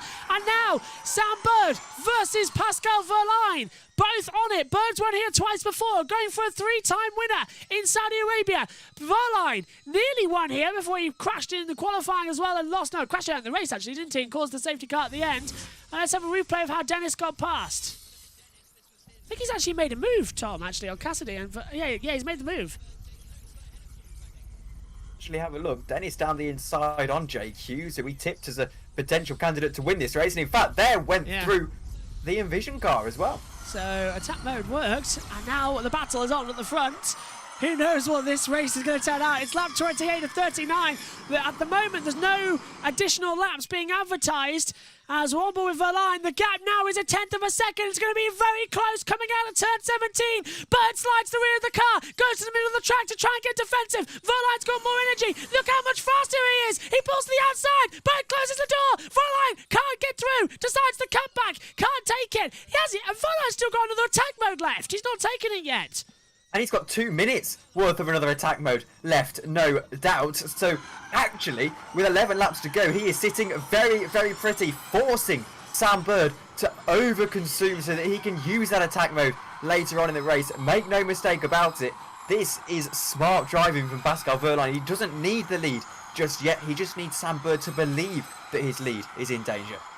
Ed's just said they're hosting the Winter Olympics in Saudi Arabia next year in the Neom city that hasn't been built yet. So the bobsleigh actually kind of appropriate. Oh, right, okay. I didn't know that.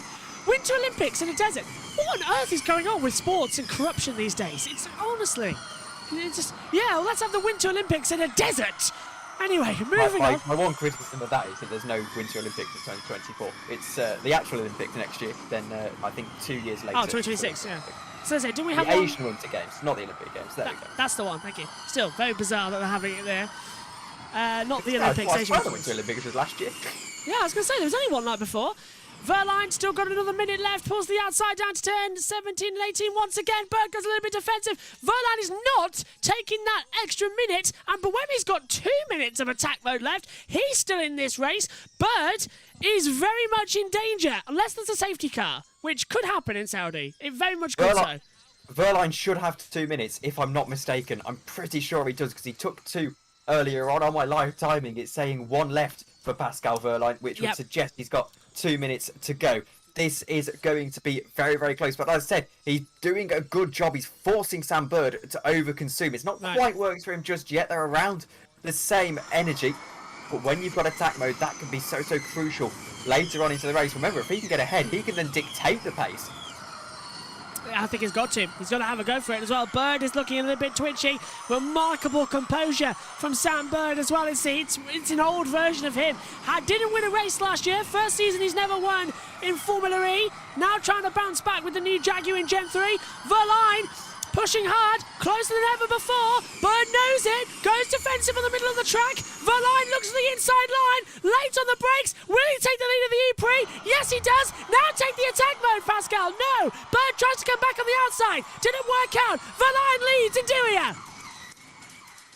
Superb move from Pascal Wehrlein. That was what he was trying to do a few laps ago. It didn't quite work. 1 minute remaining then for Pascal Wehrlein. I apologise, my live timing screen is being slightly misleading on that particular occasion, but a minute left for Pascal Wehrlein. He's got to take it now. Sam Bird is no threat anymore. Well, Bird's actually holding on to the back of him as well, and don't forget about Buemi just behind. If Buemi passes Bird, then Wehrlein could still lose out to Buemi. Here's the move again, Tom. Actually, it's a good point as you see the move again down the inside into turn 1. Bird lifted off very early, trying to consume as little energy as possible, and Wehrlein was able to sneak through. He still had to be brave. He still had to brake very, very late for it. Bird was not giving it up, but I think Burch just isn't in the situation where he can afford to use that energy, particularly when he knows that his rival has got attack mode. Though the point to make that I've missed out on is that now Wehrlein is going to have to take attack mode, and he could find himself falling behind as far as Buemi. That's true, because he's going to take it. Will he take it this lap? No, he doesn't, as that is Hughes versus Cassidy, and Hughes has passed Cassidy. Buemi, no, that's Rust and Cassidy, because Buemi's taken the attack mode just ahead of them. So it's the Envision McLaren battle that we're watching at the moment. Buemi takes the attack mode, Dennis to third. Dennis has still got attack mode left according to my live timing screen. Whether that's true or not, I'm not too sure. I don't know what strategy he's on. Again, live timing screens being utterly useless on this occasion. But Wehrlein in a very good position then right now. Bird is using, I believe, a little bit more energy than him as well. I think as well, Dennis has got some attack left as well. I'm not too sure, but Ed says as well, Dennis passed Rast as well. Yeah, so Dennis passing Rast, that's the move we were looking at. Rast did the fastest lap, a 1:10.117.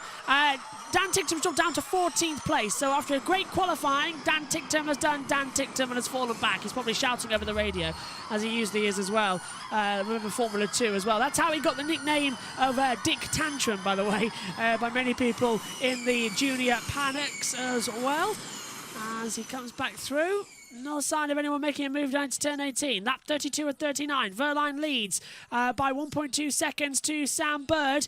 And there is the other avalanche, Andretti, of Andre Lotter, I believe, right at the back of the field. Yeah, not the ideal day for Andre Lotter sitting down in 10th position. But points are points, I suppose.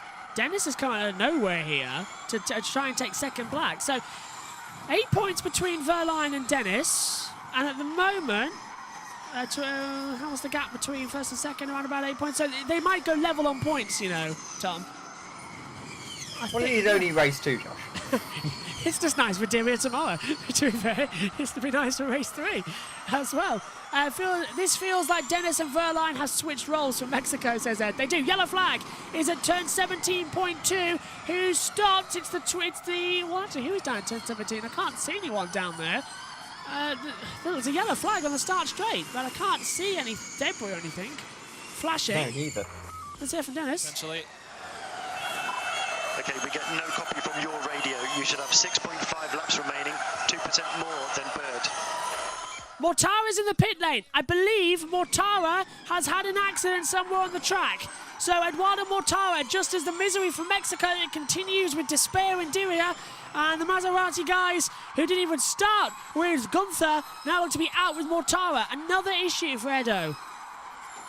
Dennis, by the way, has got no attack mode left for what it's worth. Just a confirmation on our screen, a replay of something that's happened to him as he goes through into turn 18. He's just overtaken one of the Envision cars. This was a few laps ago with Buemi. You just about got ahead. A bit of a useless replay, actually. We saw it live. I thought they were going to show us why there was a yellow with Mortara, but oh well.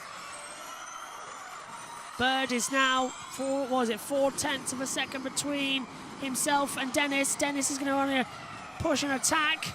He's got no attack mode left, but he still has got the accelerator. Can he find some time? Here he is on the radio. Your radio, I get no copy. Do not use radio. So Dennis hasn't got any radio, but he's no problem because he's got Bird to send it down into turn 18, and he's done it.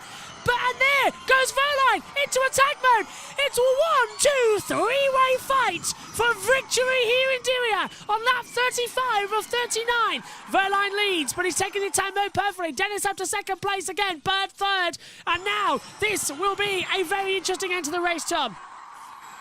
to talk about something in chat. No, Buemi is not catching. Buemi's falling behind this gap. As for the energy situation, everyone is around that 12% mark with just about 4 or 5 laps to go. So it's going to be right on the bubble. I think lots of regen needed. Something happened to Jake Dennis. Radio for Bird. I can't quite hear it in my ear. I hope I'm not talking over it. Jake Dennis down the inside into turn 1. This is on Sam Bird. And Bird is regenning a lot. That was easy for Dennis. He came from a long way back. Perfect time for Verline to take the attack mode, and he's kept the position. But now look at this: 5, 4, 3, 2, 1. That's it. He's out. So now with 3 to go, it's a straight fight. Verline, Dennis, and Bird. Bird's dropped back a bit actually, so I think Dennis might go for a double victory if he pulls this off after starting 11th on the grid. That's the greatest race I've ever seen from Jake Dennis to pull it from that far back. He's right there with Verline. The two most powerful, the Andretti and the Porsche, both with Porsche powertrain. 1-2 in this race. 1-2 at the moment. I think Verline here knows he's been here before. I think Mexico City a couple of years ago, that famous Degrassi around the outside pass, literally at the finish line. He needs to be careful on his energy here, Pascal Verline. Jake Dennis is using less energy. We know that. That's how he was able to attack Sam Bird. You heard the engineer give him that information, saying that he's saying that you've got percentage in hand on Bird. You can use it, and Dennis now, I think, isn't favourite to win this race, but he's definitely in there. 9% of energy for Verline, 10 still for Dennis, 9 for Bird, Buemi, Rast, 11 for Cassidy, 8 for Hughes. Vern is on 9, the same as Evans, Lotterer, Degrassi's on 8, Van Dorn 9, NATO 10, Tictum 9, same as Sete Camera, Vanderlyn 10, Fenstras is 11, 13 for Da Costa, 12 for Roland, 10 for Verline. Percent of energy. Okay, we're down slightly to Dennis behind, half percent. And now it's 0.5% down between Verline and Dennis as well. So Verline's got to save more energy than Dennis. And now, as Tom said a lap ago, the echoes of Mexico from Season 5 are echoing back here in Dilia. Added laps. No added laps added, as we knew would be the factor because of that safety car earlier on. It was under 3 minutes, so under 3:19, which means no added laps to this race. As we expected, that safety car was called in so early. It was barely even out there. Didn't lead the field. No. Poor old safety car driver just had to do an out lap and an in lap. It was almost like a demo run. Bruno Correa. Yes, at least he's had his fun looking at the energy situation. I can't quite read it on my screen. You'll have to enlighten me, Judge. 7 each of them, and 6 for Bird and everybody else down the field as well. Cassidy's still on 8, so watch out for him. Buemi's actually on 7 now as well, so he's saving more than Bird. But Dennis, light years ahead in Verline in terms of percentage energy. That might come crucial in the next 2 laps. 5/10 the gap, half a second. Dennis is calming himself to try and go for a Vern on Verline. 2 to go with 5% of energy. It's flat out now to the end of the race as this battle's still brewing between Rast and Cassidy. As Rast trying to pass Buemi, Rast under attack as well from Cassidy. He's in an envisioned sandwich.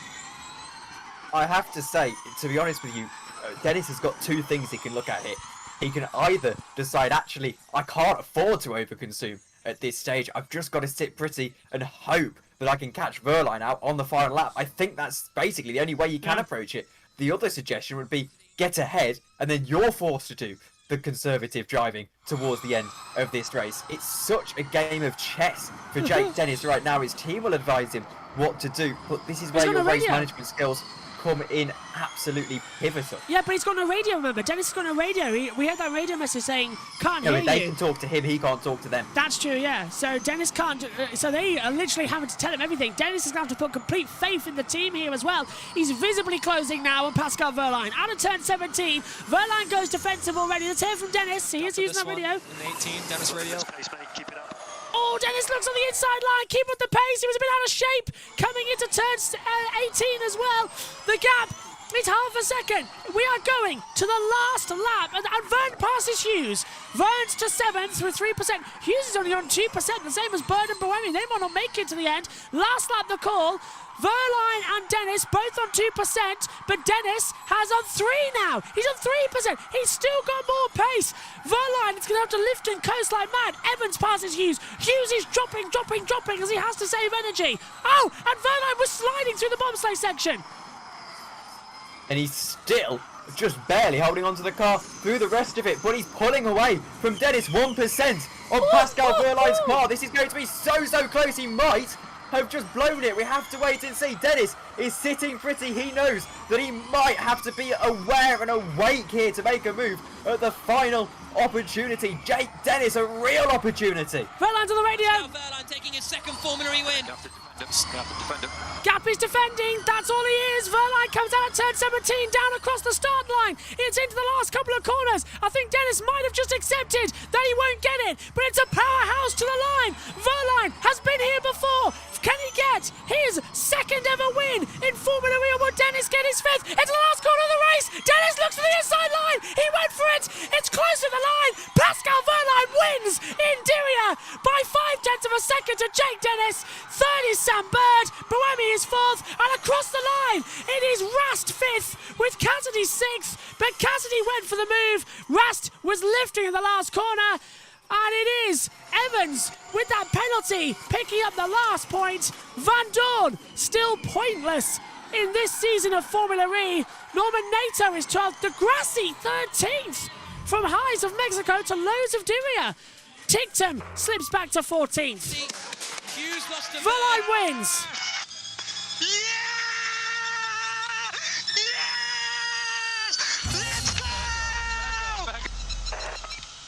Pascal Wehrlein wins for the second time in ABB FIA Formula E. Jake Dennis is second. The gap in the championship is 1 point. Dennis leads it by 1 point to Wehrlein. Wow, going into tomorrow, Tom. Oh, and your spot is bit. Yeah, that was an entertaining race, I have to say. I said I was willing to give the Gen 3 cars another go, and I have to say that was far more entertaining than the first race in Mexico, and I hope we get more of that. That was proper racing for once in Formula E. Fantastic. And I think the new lap system works better than the timed formation because there's not much pressure on it. You have laps to judge your own pace on it. Fantastic stuff. Wehrlein wins. Dennis second. Bird third at the moment. Ed says, great drive by Wehrlein and Dennis. Bird did well to hold on to third. I'm surprised at Buemi dropping out to fourth. He must have had a battery problem. Yeah, I think he's got to have done, actually, because he seemed to just not really have the pace to keep up, which is a total juxtaposition to qualifying, where he was quite comfortably the fastest car. Well, I say comfortably. I know, of course, it was quite close with Jake Hughes, but I don't think it was quite a case of he just didn't have the race pace. I think there has to have been an issue. Even if there wasn't an issue, the fact that he reported an issue might have just affected him mentally. Hughes is pretty impressive considering his Formula 2 run, says K4R3L as well. Yep, absolutely. Hughes doing well, but dropped down to 8th as well. Rast had problems, but Evans with that penalty, I think, saved Hughes being dropped outside the top 10, which was a surprise. We will hopefully back with our pictures soon with Eurosport, but they seem to go for a break after the race anyway. So they do uninterrupted coverage. That's nice. They don't do that for WEC. Yeah, they always go for a break. So I suppose it is nice that Formula E gets that tribute as well. Yellow flag is at turn 1.9, the track clear at turn 2 to 10. As car 4 is still out on the circuit. So we've got Tictum, Sete Camera, Van der Linde, and Fenestras still out there. And Van der Linde's actually got missed. I think Van der Linde's gone round, not knowing who he is. He's still on the circuit, I believe. There's Jake Dennis on the radio. Just missed him as he comes in to the back there as well. And there's the top. Oh, nearly dropped my phone on the desk. I thought it wasn't on the desk when I put it down. I nearly smashed it on the concrete floor. That's not a good idea. That's the second time I nearly dropped it today as they come in. Now for the light show in Diriyah as they pull back in. Same time tomorrow, 5 p.m. GMT for all of the action from round 3 of the series. Practice highlights tomorrow will be around about 15 minutes long. I have toyed with the idea of just doing it live because otherwise the highlights of this morning from practice 2 was 5 minutes. So I have toyed with just doing practice 3 live instead on these double-header weekends. I have to say that the light show is remarkable in Diriyah. It genuinely looks like a chemical roller set at Glastonbury. It does, doesn't it? Yeah. It's a shame it does also mask the 5 people that are there to witness it. Yeah, it's not really that big, is it, down there at the bottom? It's not a capacity crowd, let's say. Yeah, there's still problems with sports washing Saudi Arabia.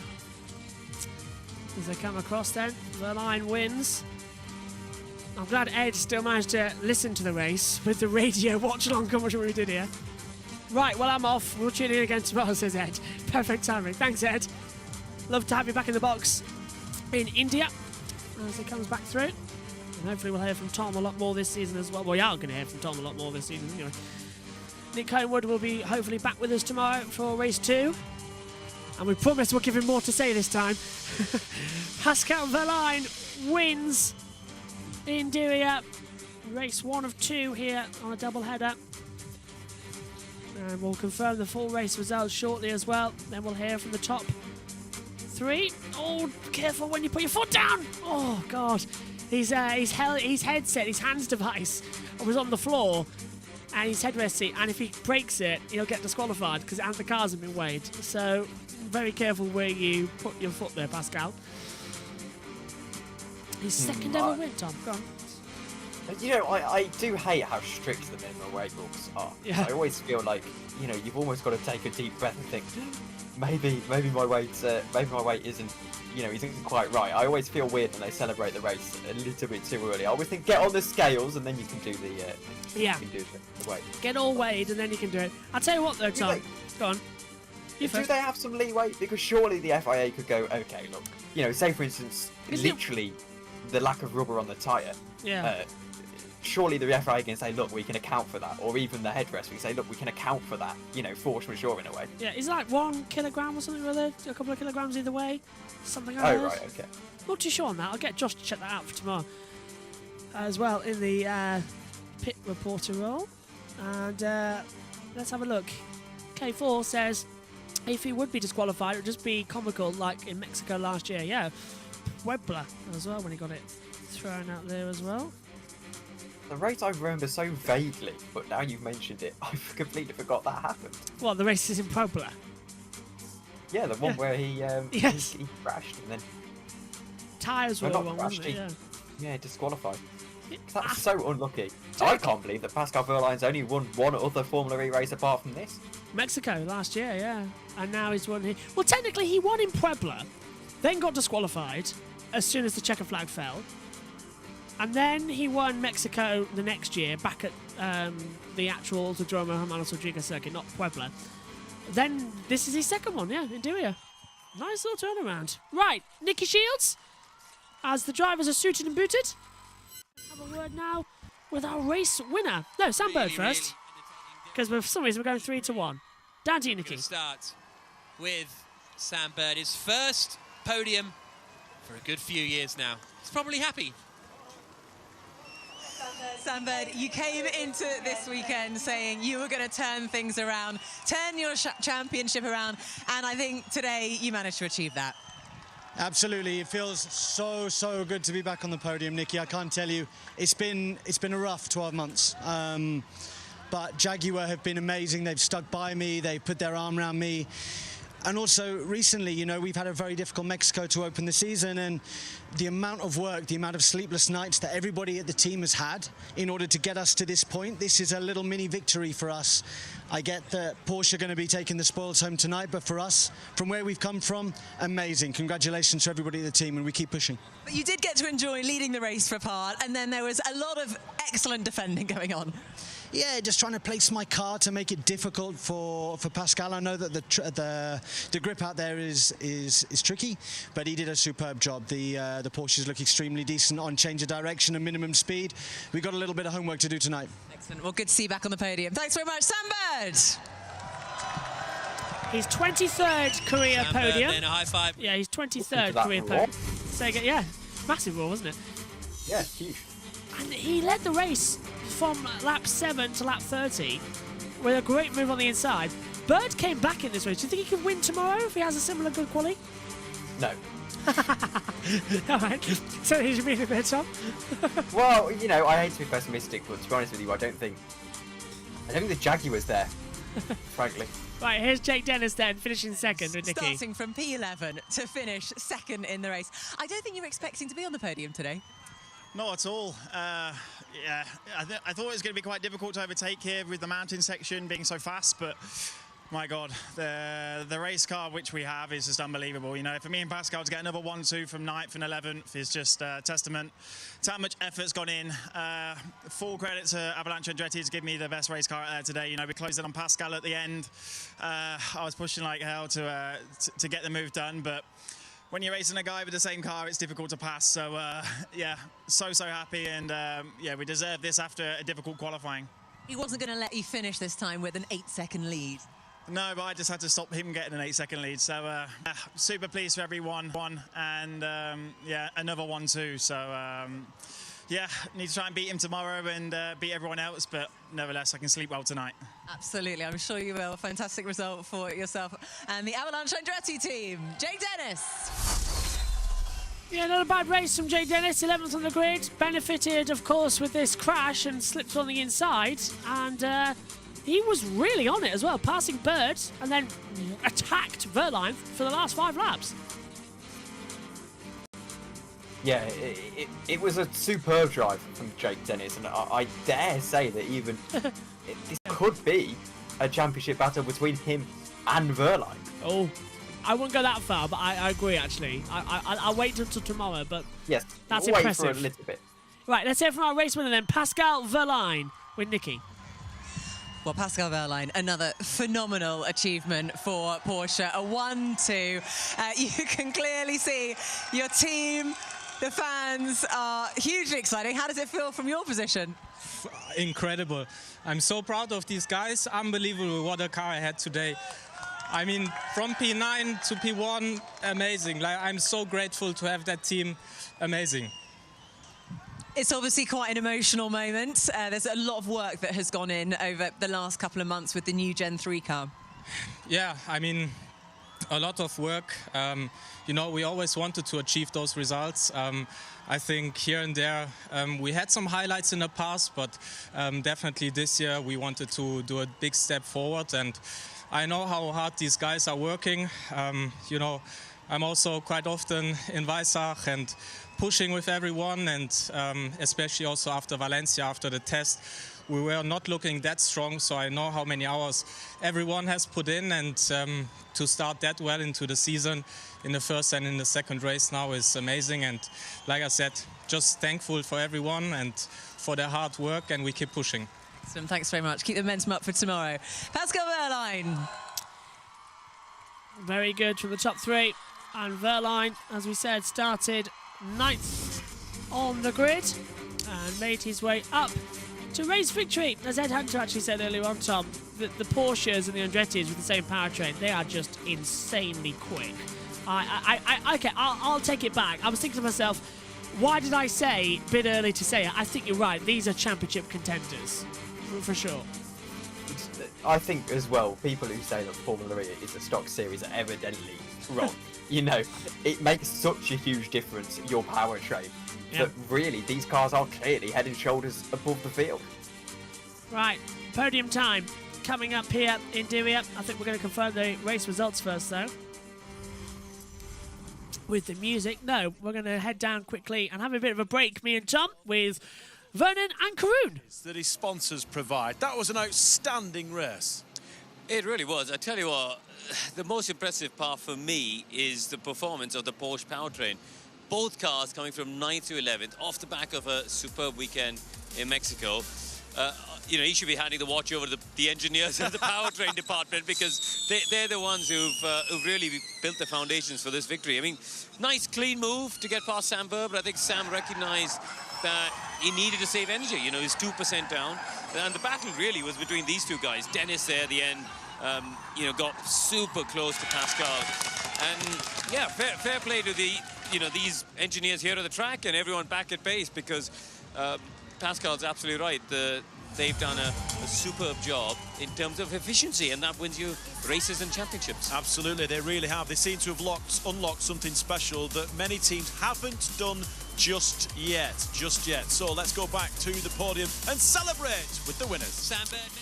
Yeah, onto the podium they come then as well. If I can stand up quickly enough as well. Sam Bird finishing in 3rd position. It is his 23rd career podium in 100 EPrix starts in Formula E. Very impressive. as well for Sam. Still winless, but he does like Dewey a lot. Tomorrow's an opportunity, although Tom's written him off early. I wouldn't say written him off, I'd say. Unlikely. Unlikely.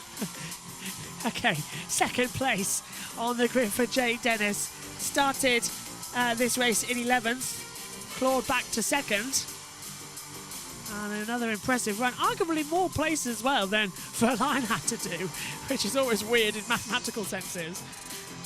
Qualified actually Dennis in 12th, but started 11th because of set of cameras blocking of Verline actually in qualifying.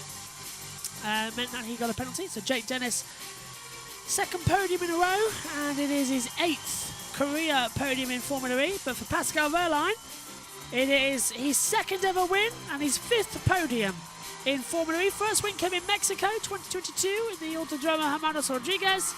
2nd podium in 2023, round 2 at Diriyah.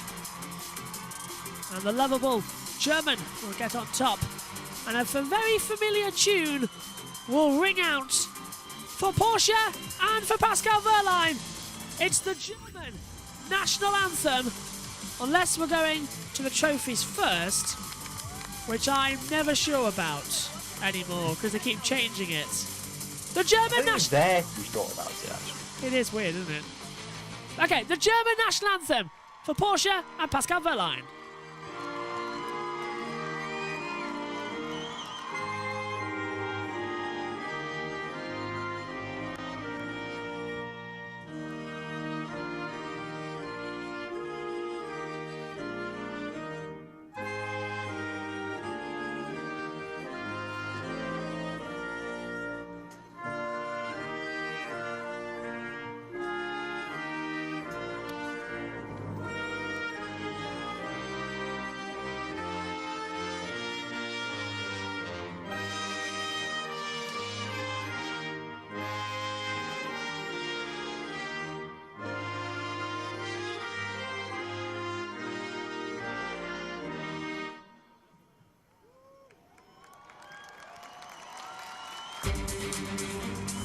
Yeah, no need for a second national anthem here today as well. It's all been decided with Porsche and Verline, a double Germany celebration here as well. And the trophy is now being presented out as well for the winning team. First of all, Porsche getting a race win here, Tom. Not bad at all. No, and again, I think they definitely have solidified themselves as contenders for this championship. I think all of them, Dennis and Verline, you know, Porsche and Andretti, they seem to be the dominant cars so far. I think, you know, first time ever in Formula E, we're starting to see a genuine difference between cars. Yeah, and it's only taken 10 years and 3 generations to get that sorted as well. Sam Bird finishes in 3rd position, lifts up that trophy. Mega impressive from Sam. Definitely need to see what he can do tomorrow. 2nd place for Jake Dennis, the championship leader by my calculation by 1 point. Now, he led by 8 points. Verline was 2nd last time out, if I'm understanding my notes correctly. So it should only be a points difference. This is where Ed will come back and shout at me saying, no, we finished 3rd last time out. I thought Degrassi finished 3rd. Across the line then as well. Pascal Verline, definitely on the podium last time. He's going to do it again here. This championship is just already so unbelievable. It's so chaotic, so unpredictable as to what's going to happen next. Verline wins in Diriyah.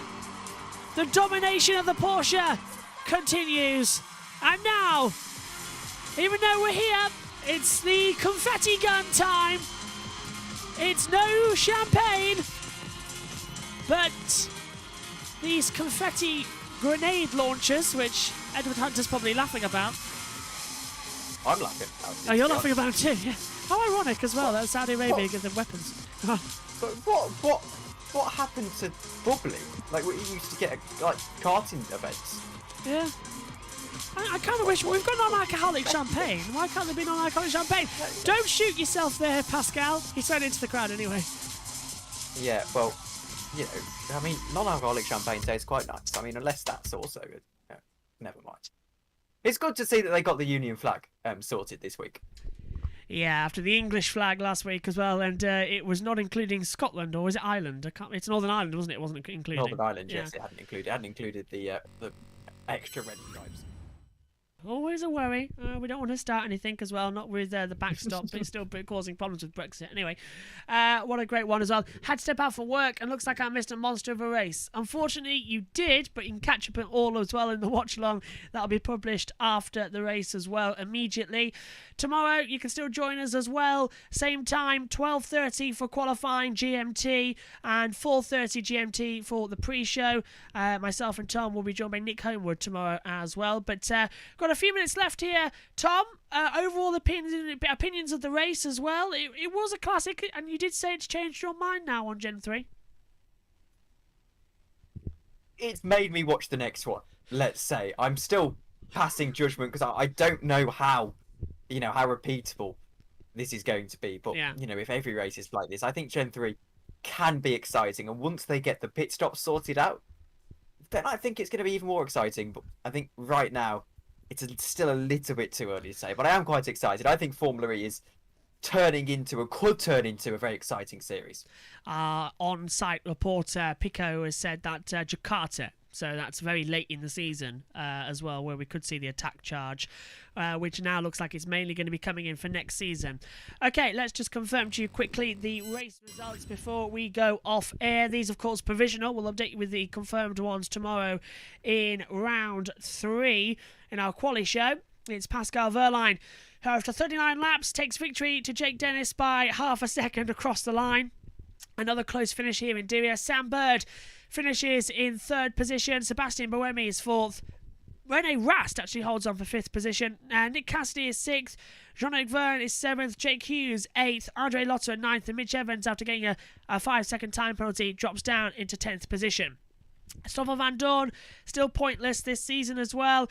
Norman Nato is in 12th. Lucas de Grassi shocking a podium to 13th as well, 10 positions down where he was in Mexico. Dan Ticktum, what went wrong? We still don't know. We'll get more on that as well for tomorrow, because he was down in 14th after being at the front, but then again that happened in Mexico, so it just seems to be the same thing again. Sergio Sete Camara down in 15th. Kevin van der Linde actually finishing in 16th position as well on debut. Great job from him. He's got another race tomorrow. Sasa Fenestraz is in 17th. Da Costa hit the wall in the start down in 18th. Roland was involved in that too. Mortara retired after, we believe, contact at the last corner. Still don't know what happened to him. We'll find out for you tomorrow as well in the quality show. And Nico Muller didn't start in the Apt Cupra as well after damage as well in qualifying as the other one as well. Didn't start of Gunther, after again having problems in quali after hitting the wall. Okay, Tom, prediction for tomorrow. Who's your pick a winner for race number 3 of the season? I'm going to go for the cop-out answer and say it's impossible to tell until we see at least qualifying. I think the qualifying format's so changeable and so interesting that it's so variable that I don't think you can tell until that's happened. So I'm going to pass judgment. Okay, well, we're just watching Pascal Wehrlein celebrating now on our TV pictures with the Porsche crew. They can party long into the night, but not too much, because we're bright and early tomorrow as well, all set to get going again with the next run. 49% have voted Pascal Wehrlein as your driver of the day. Tom, your driver of the day? I've got to give it to Jake Dennis, to be honest with you. Wehrlein drove superbly, but Dennis, to be fighting in that traffic all race long, I think it was just as impressive, if not more, than Wehrlein. Okay, well done. Thank you very much, Tom, for joining me in the box. I'll see you tomorrow as well. Nick Homewood will join us too as well. Porsche dominate race 2. The Porsche's powertrain dominating the first 2 races as well, with Andretti, now Porsche. What will tomorrow bring us in Diriyah? Not long wait to find out. Less than 24 hours until we do it all over again. But thanks to you, Tom, and thanks to all of you for watching as well. We'll see you for round 3 from Diriyah tomorrow. Bye for now.